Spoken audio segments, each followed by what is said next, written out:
فضيلة الشيخ أحمد حسام ميدو اللي طالع بيقول لنا إن الوشم مش حرام. ما شاء الله. أحمد حسام ميدو طالع في تصريح واضح جدا بيقول إن الوشم فيه مش حرام، وهاتولي آية من القرآن بتقول إن الوشم مش حرام. أنا مش عارف بصراحة يا ميدو، هاتولي آية من القرآن إن الوشم حرام يعني. بس أنا مش عارف يا ميدو، هل أنت جديد في الإسلام؟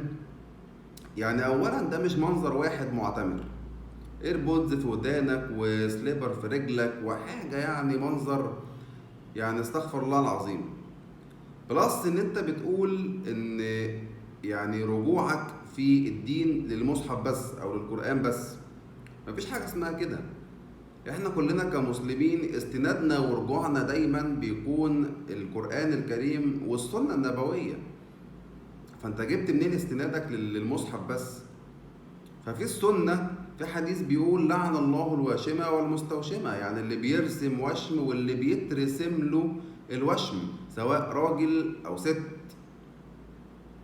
فمنين الوشم مش حرام؟ لا طبعا الوشم حرام.